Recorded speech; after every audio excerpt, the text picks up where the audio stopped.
എന്തൊരു സ്വരശുദ്ധിയാ ഗോപിയയ്ക്ക്. അത് മാത്രോ, സൂര്യൻ ഉദിക്കുന്നതിന് മുമ്പ് എണ്ണീറ്റ് ആ വീട്ടിലെ സർവ്വ പണിയും ചെയ്യും. നല്ല കൈപുണ്യം, കുടുംബത്തിന്റെ ഐശ്വര്യം ആ കുട്ടി. അമ്മേ, ഞാനൊരു കാര്യം ചോദിക്കട്ടെ? അതെ, നമ്മുടെ ഉണ്ണിയേട്ടന് വേണ്ടി എന്തുകൊണ്ട് ഗോപിക ആലോചിച്ചൂടാ? എന്റെ മനസ്സിൽ അത് നേരത്തെ തോന്നിയതാ. അവൻ ദുബായിൽ നിന്ന് വന്നിട്ട് പറയാമെന്ന് കരുതി ഇരിക്കുകയായിരുന്നു. ആഹാ, അമ്മ ഞാൻ ഇപ്പൊ വന്നെ. എടി,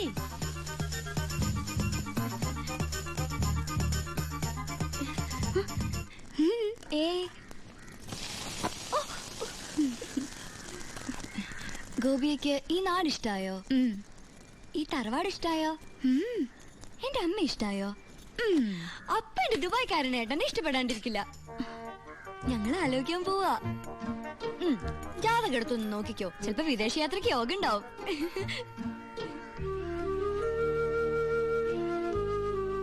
വന്നേ, ഒരു കാര്യം പറയട്ടെ. എന്താടാ പറ, എനിക്ക് ജോലിയുണ്ട്. അമ്മയ്ക്ക് അപ്പുറത്തെ ഗോപിയെ കുറിച്ച് എന്താ അഭിപ്രായം? ആ കുട്ടി അമ്മയുടെ മരുമോളായിട്ട് വരുന്നതില് വിരോധമുണ്ടോ? എന്റെ മനസ്സിലൊരു ആഗ്രഹം. നീ മിണ്ടായിരടി, ഞാനൊന്ന് പറഞ്ഞോട്ടെ. മോനെ, അത് അമ്മ, ഇന്നലെ ഞാനൊരു സ്വപ്നം കണ്ടു. ഗോപിക കല്യാണ പെണ്ണായിട്ട് അണിഞ്ഞൊരുങ്ങി വരുന്നതും കത്തിച്ച് പിടിച്ച നിലവിളക്കായിട്ട് അമ്മ സ്വീകരിക്കുന്നതും. കല്യാണമൊക്കെ ഉണ്ണിയേട്ടൻ വന്നിട്ട് മതിയെന്നേ, അതിനു മുമ്പ് നമുക്ക് ഉറപ്പിച്ചു വെക്കാലോ. ഏട്ടൻ നിൽക്കുമ്പോ അനിയന്റെ കല്യാണം നടത്തുക എന്ന് വെച്ചാ അമ്മ എന്തായി പറയണേ? ഞാൻ ഗോപികയെ ഉണ്ണിയേട്ടന് വേണ്ടി ആലോചിക്കുന്ന കാര്യാ പറഞ്ഞത്. ഗോപിക ഉണ്ണിയേട്ടന്റെ വധുവായിട്ട് വരുന്നതാണ് ഞാൻ സ്വപ്നം കണ്ടത്. നീ എന്നെ തീ തീറ്റിച്ചല്ലോടാ. അപ്പൊ ഏട്ടൻ ദുബായിൽ നിന്ന് വന്നാലുടൻ കല്യാണം.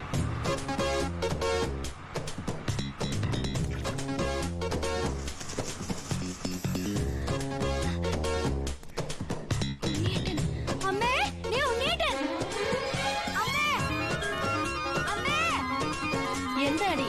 ഉണ്ണിയേട്ടൻ വന്നു.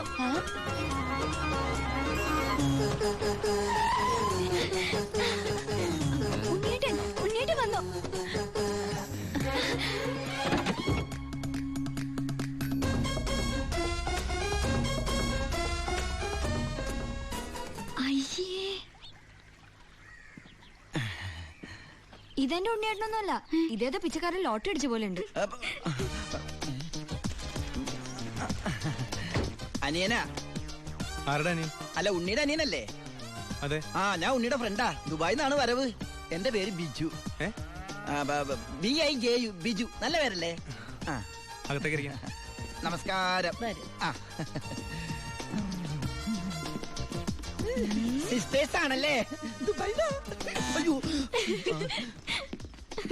ആളെ കണ്ടപ്പോ ഒന്ന് പേടിച്ചുല്ലേ? പേടിക്കണ്ട, എന്റെ ഏട്ടൻ നല്ല സുന്ദരക്കുട്ടപ്പനാ. ആദ്യം അനിയൻ ഇരിക്കി. ഞങ്ങൾ ദുബായിക്കാരെ ഇരുത്തിയിട്ടേ ഇരിക്കാറുള്ളു. ഇരിക്കി. അച്ഛനാണല്ലേ? എന്റെ മോളുടെ. ഞാൻ വിചാരിച്ച എന്റെ മോളുടെ ഇരിക്കുന്നു. ഔട്ട് ഹൗസിലെ പുതിയ താമസക്കാരാ. ആ വണ്ടി മാത്രം അവിടെ വെച്ചിട്ട് ബാക്കിയുള്ള സാധനങ്ങളെല്ലാം ഇങ്ങോട്ട് എടുത്തോ. എല്ലാം ഇങ്ങോട്ടേക്കുള്ളതാ. ഉണ്ണി തന്നുവിട്ടതാണേ. ഉണ്ണി വരുന്നതിനെ കുറിച്ച് വല്ലതും പറഞ്ഞായിരുന്നു? ഒന്നും പറയാൻ പറ്റാത്ത അവസ്ഥയാ. അപേക്ഷ കൊടുത്തിട്ടുണ്ട്. അപേക്ഷയോ? ലീവിനെ. വലിയ തിരക്കല്ലേ, ഒരു ദിവസം പോലും മാറിയിക്കാൻ പറ്റില്ല. അവിടെ എന്താ ജോലി? എനിക്ക് അവിടെ ഗോൾഡ് ഫാക്ടറിയിലാ ജോലി. തനിക്കല്ല, ഉണ്ണിക്ക്. ഉണ്ണി അവിടെ വലിയ പൊസിഷനിലല്ലേ? നിങ്ങൾക്കൊന്നും ചിന്തിക്കാൻ പറ്റാത്ത പൊസിഷനില്ലേ എന്ന് പറയുമ്പോ ദുബായിലെ ഷെയ്ക്കാ.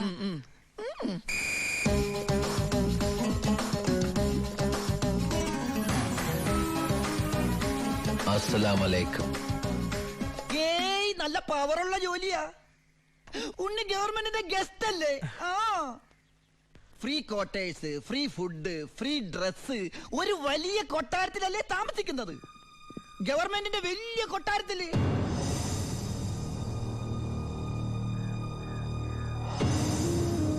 ആ കൊട്ടാരത്തിൽ പ്രവേശിക്കാൻ സ്പെഷ്യൽ പെർമിഷൻ വേണം. സദാസമയം പോലീസ് പ്രൊട്ടക്ഷൻ. ഉറങ്ങുമ്പോ പോലും പോലീസ് കാവൽ. ക്ഷവരം ചെയ്യാൻ പോലും സർക്കാരിന്റെ ബാല്യക്കാരാ.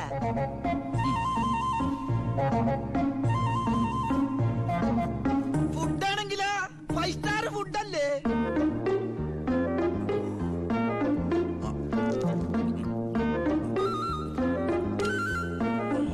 ചിക്കൻ വേണോ, മട്ടൻ വേണോ, ഡക്ക് വേണോ? ഓ, ഇങ്ങനെ ഒരു മകനെ അങ്ങനെ കിട്ടിയ അമ്മ ഭാഗ്യവതിയാണ് അമ്മേ.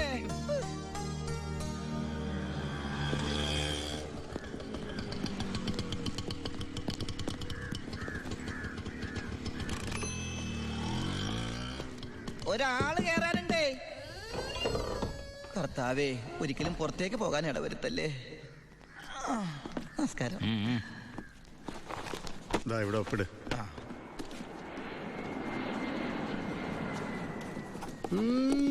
ഇത് ആരുടെ ഒപ്പാടാ? എന്റെ അപ്പന്റെ ഒപ്പ. അപ്പം മരിച്ചപ്പോ എനിക്ക് തന്നതാ. ആ മതി മതി മതി. ഈ സാധനങ്ങളൊക്കെ സ്റ്റോറി കൊണ്ട് ഏൽപ്പിച്ച് ഡ്രസ് മാറി സെല്ലോട്ട്. ഞാനിപ്പ ഡീസന്റ് ആയി സാറേ. ഇതെന്റെ പേഴ്സല്ലേ? അതല്ലേ പറഞ്ഞ ഞാൻ ഡീസന്റ് ആയിരുന്നു. പോണ വഴിക്ക് പോലീസ് പിടിച്ചാൽ കൊടുക്കാൻ ഒന്നും എന്റെ ഉണ്ടായിരുന്നില്ല. തുറന്നു നോക്കിയപ്പോ അതിന്റെ അകത്തും ഒന്നുമില്ല. ഇപ്പൊ ഇതിനകത്ത് വല്ലതും ഉണ്ടടാ? തുറന്നു നോക്ക്. പറഞ്ഞു, നിന്നെ പോലെ നല്ല കള്ളന്മാർ ഇപ്പൊ ഇല്ല. സാർ എന്നെ പുകട്ടരുത്, ഞാൻ പെരുങ്കള്ളനാകും. അകത്തോട്ട് പോടാ. ആ ഈ പരോള് കഴിഞ്ഞു വന്ന വഴി ഞാൻ മറന്നു.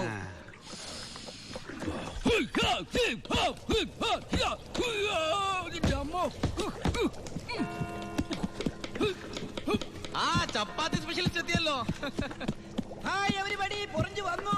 ഞാനില്ലാഞ്ഞിട്ട് ബുദ്ധിമുട്ടൊന്നുണ്ടായില്ലല്ലോ. എന്തായി? ആ നീ പറഞ്ഞ പോലെ കക്ഷി വന്ന് കാശുമായിട്ട് ഞാൻ ഡ്യൂട്ടി പെയ്ഡ് ഷോപ്പിൽ പോയി സാധനങ്ങളെല്ലാം വാങ്ങി വീട്ടിലെത്തിച്ചിട്ടുണ്ട്. ആർക്കും സംശയം തോന്നിയില്ല? സംശയം? ഹേ, ഞാൻ ദുബായിക്കാരായി വിലസില്ലേ. എന്റെ ഹെയർ സ്റ്റൈൽ എന്നെ മാറ്റിക്കളഞ്ഞില്ലേ. ഫേസ് ഇത് തന്നെയല്ലേ, പിന്നെന്താ കാര്യം?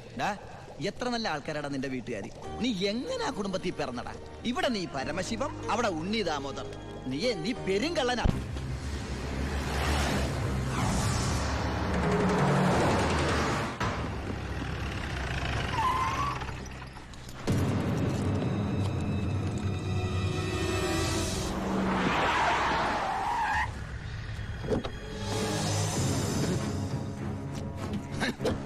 നീ വിഷമിക്കണ്ട മോനെ.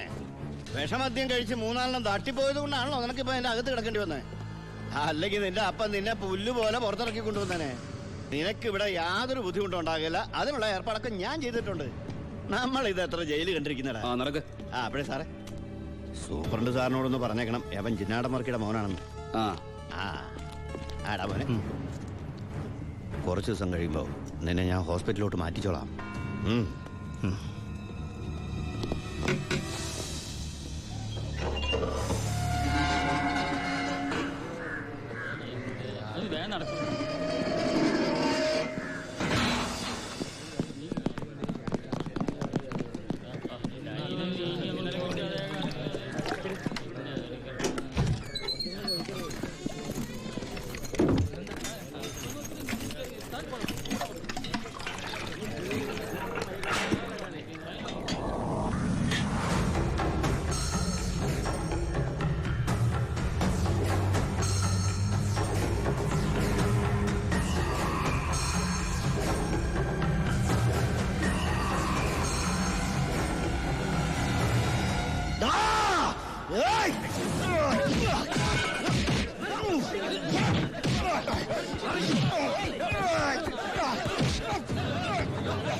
ഈ ജയിലിന്റെ ഉള്ളിൽ നിന്ന് ജീവനോടെ പുറത്തു പോകില്ല.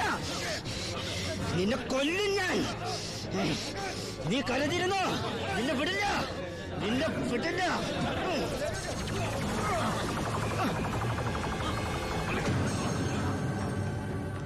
Paramasivam, sorry sir. എന്റെ മുമ്പിൽ വെച്ചാണ് അഭ്യാസം. പരോളിന് അപേക്ഷ കൊടുത്തിട്ടില്ല. എന്താണ് അവനോട്ട് ഇടപാട്? ഓൾ കേരള ക്രിമിനൽസ് അസോസിയേഷനിൽ അവനും മെമ്പറല്ലേ സാറേ. ഇടപാട് കാണാതിരിക്കൂ. മേത്തൊക്കെ സാമ്പാർ പോയി. ഇതിൽ ചോറും കൂടി വിളമ്പട്ടെ സാറേ? 2 പപ്പടം കൂടി തടാ, പൊടിച്ചു കളഞ്ഞാൻ. ആരാ ചോറ് വെച്ചത്? പപ്പടം ഇല്ലെന്ന് അറിയില്ലേ? മതിയെങ്കിൽ മാറ്. അവൻ എന്തിനാടാ നിന്നെ ചവിട്ടിയത്? അവനെന്നെ ചവിട്ടാൻ തോന്നിണ്ടാവും. അപ്പൊ അവൻ എന്നെ ചവിട്ടാൻ തോന്നിയില്ലല്ലോ. അതിന് നീയല്ലല്ലോ അവന്റെ ഏട്ടനെ കൊന്നത്. നീ ഒരാളെ കൊന്നു എനിക്ക് വിശ്വസിക്കാനാവുന്നില്ല. കേട്ടുമടുത്തിട്ടുള്ള സാധാരണ പ്രശ്നം തന്നെ എന്റേതും. പക്ഷേ ഒരു നോർമൽ ആൾക്കുണ്ടാകാവുന്ന ഏറ്റവും വലിയ പ്രശ്നം സാമ്പത്തിക ബാധ്യത. കടം കൊണ്ട് നിൽക്കക്കള്ളിയില്ലാതെ ആത്മഹത്യയുടെ പക്കത്തെത്തി എൻ്റെ കുടുംബത്തെ എങ്ങനെയെങ്കിലും രക്ഷിക്കണമെന്ന ഉദ്ദേശത്തോടെ ഞാൻ നാട് വിടാൻ തീരുമാനിച്ചു. ഒരു രാത്രി എങ്ങോട്ട് പോകണമെന്നറിയാതെ നാഷണൽ ഹൈവേയിൽ ഞാൻ അങ്ങനെ നിന്നു. ഈ സമയം ദൂരെ നിന്ന് ദേവദൂതനെ പോലെ ഒരു ടാങ്കർ ലോറി വരുന്നത് ഞാൻ കണ്ടു. ദൈവം തോന്നിപ്പിച്ചാണോന്നറിയില്ല, ആ ഡ്രൈവർ വണ്ടി നിർത്തി. ഞാനും കൂടി പോന്നോട്ടെ? എങ്ങോട്ട്? അങ്ങനെ ഇന്ന സ്ഥലമൊന്നുമില്ല, എവിടം വരെ പോണു അവിടം വരെ. ഓ അവിടെ കയറ്. സോറി.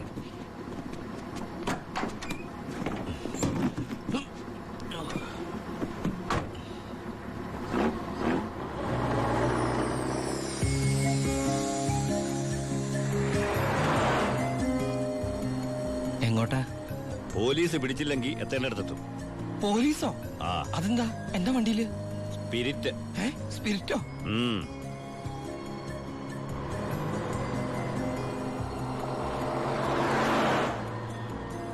ഇതൊക്കെ ഒറ്റയ്ക്ക് ഉണ്ടാവാൻ പേടിയില്ലേ?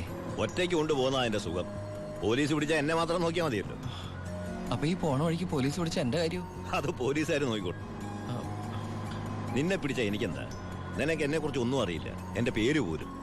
എന്താ ബായുടെ പേര്? അത് വേണ്ട, എന്നാലും പറ ബായ്. നീ ഇപ്പൊ എന്താ വിളിച്ചത്? ബായ്. ബായ്, അത് തന്നെ വിളിച്ചാ മതി.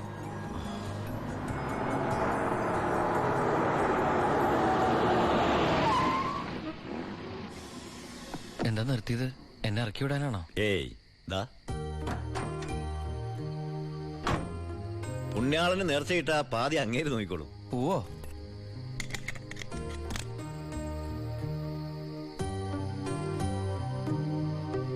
എന്റെ പുണ്യാള, നേർച്ചിടാനായിട്ട് എന്റെ കയ്യിലൊന്നുമില്ല. എന്നെ മുഴുവനായിട്ട് കാത്തോളണേ.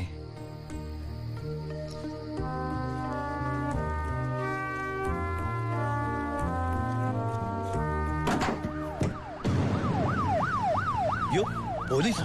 അയ്യോ,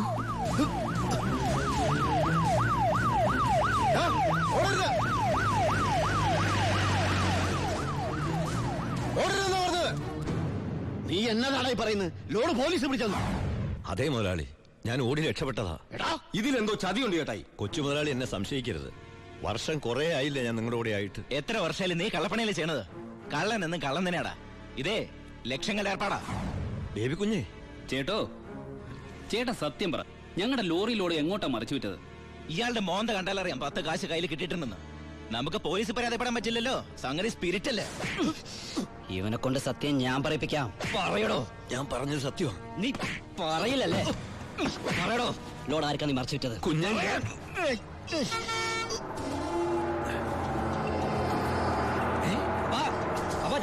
ലോറി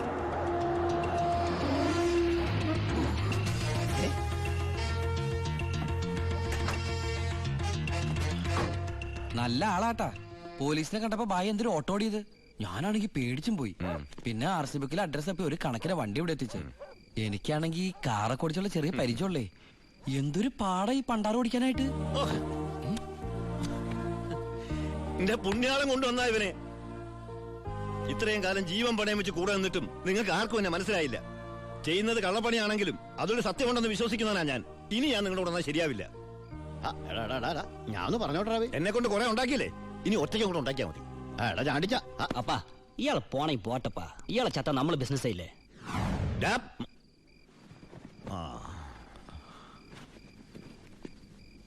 അയ്യോ,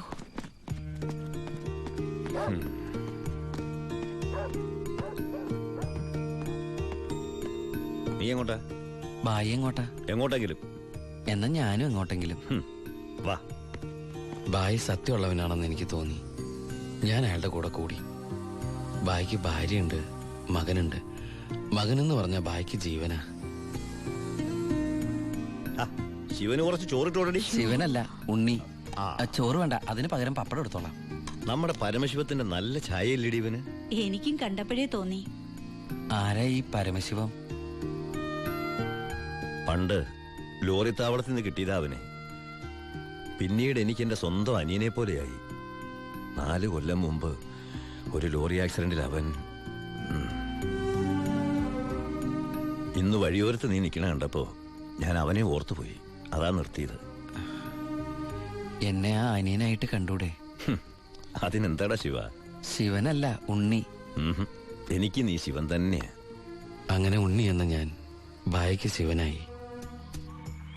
ബായിക്ക് ഈ പരിപാടി സ്വന്തമായിട്ട് തുടങ്ങിക്കൂടെ? നീ വിചാരിക്കും പോലെ അത്ര നിസാരമല്ല കാര്യങ്ങള്. ഇത്രയും കാലത്തെ എക്സ്പീരിയൻസ് വെച്ചിട്ട് ഒരു ലോഡ് ഒപ്പിക്കാൻ ബായിക്ക് പറ്റില്ലേ? അത് പറ്റും, പക്ഷെ എങ്ങനെ കടത്തിക്കൊണ്ടുപോരും? ചെക്ക് പോസ്റ്റിലൊക്കെ നല്ല കാശറിയണം. അതെവിടുന്ന്? ഒന്ന് ഞാൻ പറയാം. സാധനം കിട്ടിയ കാശ് മുടക്കില്ലാതെ ചെക്ക് പോസ്റ്റ് നടത്തുന്ന കാര്യം ഞാൻ ഏറ്റു. അതിനുള്ള ചില നുണുക്ക് വിദ്യകളൊക്കെ എൻ്റെ ഉണ്ട് ബായി. ആ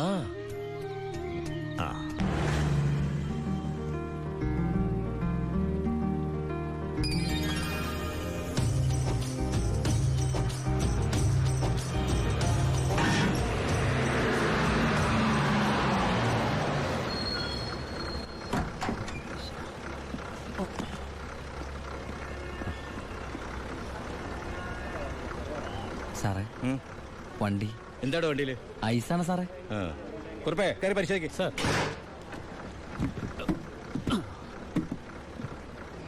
നന്നായി പരിശോധിക്കണോ സാർ? സാറേ പെട്ടെന്നായിക്കോട്ടെ, അല്ലെങ്കിൽ ഐസ് ഇപ്പൊ ഐസ് വാട്ടർ ആവും. സാറേ ഇത് ഫുൾ ഐസാ. ആ അടച്ചേക്ക്. ഓ ചാടിക്കോ ചാടിക്കോ, അല്ലെങ്കിൽ ഐസാവും.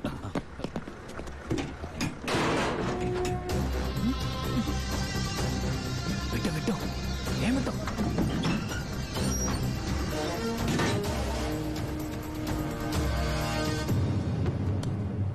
പെട്ടെന്നാവട്ടെ. ശിവ, ആ ഓ എന്റെ പുണ്യാളച്ചോ, നീ ഇങ്ങ് എത്തുന്നത് വരെ ഞാൻ മുള്ളേ നിൽക്കായിരുന്നു.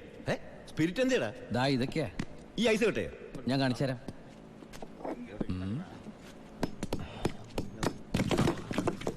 ദാ ഒറിജിനൽ സ്പിരിറ്റ്. എന്റെ അമ്മച്ചി, ഒടുക്കത്തെ ബുദ്ധിയല്ലേ. അല്ലടാ, ഐസിന്റെ ഉള്ളി വെച്ചിട്ട് സ്പിരിറ്റ് എന്താ ഐസ് ആവാത്തേ? എന്റെ ബായ്, വെള്ളം 0 ഡിഗ്രി സെന്റിഗ്രേഡിൽ ഐസ് ആവും. പക്ഷെ സ്പിരിറ്റ് ഐസ് ആവണമെങ്കിൽ -112 ഡിഗ്രിയെങ്കിലും വേണം. കെമിസ്ട്രി പഠിച്ചതിന്റെ ഗുണ. എന്തായാലും കെമിക്കറി കണ്ടുപിടിച്ചു. കെമിക്കറി അല്ല, കെമിസ്ട്രി. അവൻ ഭയങ്കര തന്നെ. ഇത് എത്ര രൂപയുടെ മുതലാന്ന് അറിയാമോ നിനക്ക്? നിനക്ക് ഞാൻ എന്താടാ തരേണ്ടത്? ഈ ലാഭത്തിന്റെ പകുതി നീ എടുത്തു അല്ലേ? വേണ്ട, ഇത് മുഴുവൻ നീ എടുത്തു. വേണ്ട ബായ്. ബായ് ആ ചിന്നാടന്മാരുടെ അവിടെ ജോലി ചെയ്തിരുന്നപ്പോ ഒരു ലോഡിന് എത്ര രൂപ കിട്ടിയിരുന്നത്? 5000 ഉരുവ. ആ 5000 രൂപ മതി എനിക്ക്. അല്ലെ പിന്നെ ഞാനും ബായ് തമ്മിൽ എന്താ വ്യത്യാസം? അങ്ങനെ നീ പല അടവുകൾ ഉപയോഗിച്ച് വാളയാർ ചെക്ക് പോസ്റ്റ് വഴി പലതവണ ഞാൻ സ്പിരിറ്റ് കടത്തി. ഒരു നാൾ പിടിക്കപ്പെട്ടു. ചെക്ക് പോസ്റ്റുകളിൽ ഞാൻ പണം വാരിയെറിഞ്ഞു. ഉദ്യോഗസ്ഥന്മാരിൽ ഭൂരിഭാഗവും എന്റെ സ്വാധീന വലയത്തിലായി.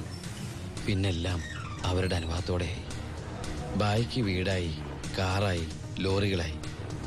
ബായിയുടെ വലങ്കയായി ഞാൻ അവിടെ പരമശിവം എന്ന പേരിൽ അറിയപ്പെട്ടു. വാളയാർ പരമശിവം.